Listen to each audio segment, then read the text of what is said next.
April 11ஆம் தேதி பார்த்தீங்கன்னா அபிஜித் நட்சத்திரம் வருது. இந்த ஒரு கோவிலுக்கு போனீங்க அப்படின்னா கர்மா தீரும், கடன் பிரச்சனை தீரும், வீடு வாங்கும் யோகம் ஏற்படும். அது எந்த கோவில் அப்படிங்கிறத இந்த பதிவில் பார்க்கலாம். ஏற்கனவே அபிஜித் நட்சத்திரத்தை பற்றி 2 கோவில்கள் நான் சொல்லியிருக்கேன். அந்த அபிஜித் நட்சத்திரம் தோன்றிய வரலாறு, அது எந்த கோவிலோடு தொடர்புடையது அப்படிங்கிறதெல்லாம் சொல்லியிருக்கேன். வீடியோவை ஸ்கிப் பண்ணாமல் பார்த்தீங்கன்னா தான் நான் சொல்லக்கூடிய தகவல் உங்களுக்கு முழுமையாக புரியும். வீடியோ பிடிச்சிருந்தா மறக்காமல் லைக் பண்ணுங்கள், ஷேர் பண்ணுங்கள். புதுசாக பார்க்குறவங்க சப்ஸ்கிரைப் செஞ்சுட்டு பாருங்கள். அன்றைய தினம் திருவோண நட்சத்திரம் எப்போ ஆரம்பிக்குது அப்படிங்கிறத முதல்ல நம்ம தெரிஞ்சுக்கலாம்.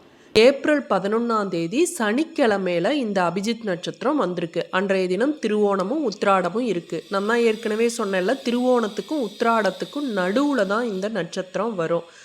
இன்றைய தினம் பார்த்திங்கன்னா சனிக்கிழமை அப்படின்னாவே நம்ம எல்லாருக்கும் தெரியும், பெருமாளுக்கு மிக விசேஷமான ஒரு நாள். அது மட்டும் இல்லைங்க, இன்றைய திதி பார்த்திங்கன்னா நவமி திதி. இரவு 9:58 வரையும் நவமி திதி இருக்குது. நவமி அப்படின்னாவே அதுவும் பெருமாளுக்கு மிக விசேஷமான ஒரு நாட்களில் ஒன்று. இப்போ கிழமைப்படியும் பெருமாளுக்கு உகந்த நாள், திதிப்படியும் பெருமாளுக்கு உகந்த நாள். இந்த நட்சத்திரம் படி பார்த்திங்கன்னா எப்போவுமே திருவோணம் வர்றப்ப தான் இந்த அபிஜித் நட்சத்திரம் வரும். இந்த திருவோணனாவே பெருமாளுக்கு மிக விசேஷமான நாளில் ஒன்று இல்லையா? இந்த திருவோண நட்சத்திரம் எப்போ ஆரம்பிக்குது, இந்த அபிஜித் நட்சத்திரம் எப்போன்னு தெரிஞ்சுக்கலாம்.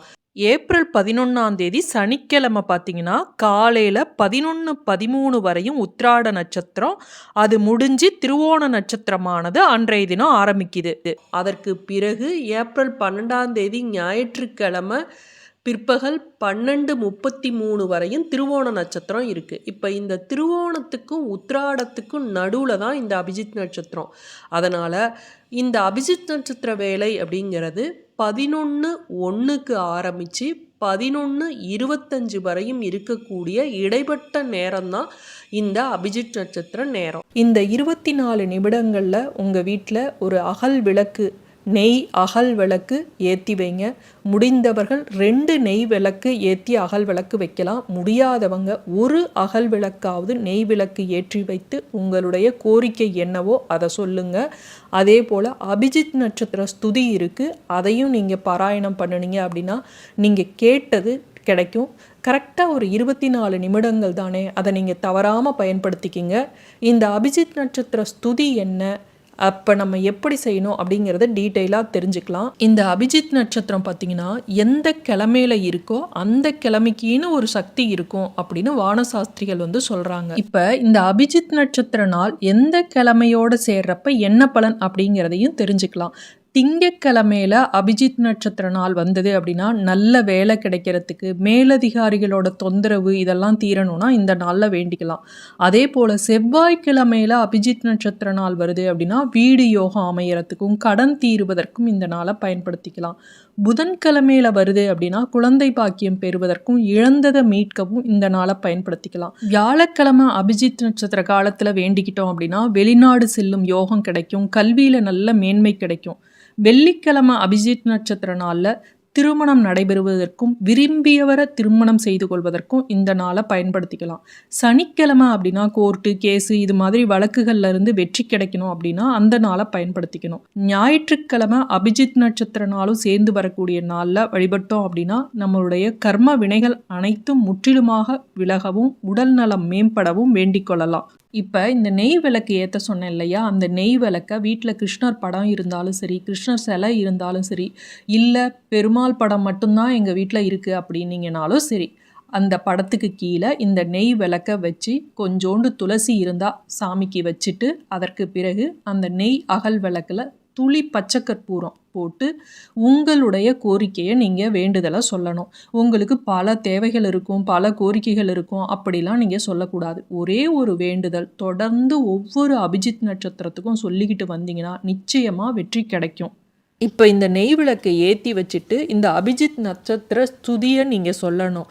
ஆகமாந்து தீர அபஜிதாம்பர நட்சத்திரானாம் நாததீய ஜோதினாம் நல கங்காதர பவதாரண சிவச்சிய விஷ்ணுமேதீனாம் பவதா வலம் சுத பரிபாலாய சரணாகத பாகிமாம் அப்படிங்கிற இந்த மந்திரத்தை சொல்லி உங்களுடைய வழிபாட்டை நிறைவு செய்யணும்.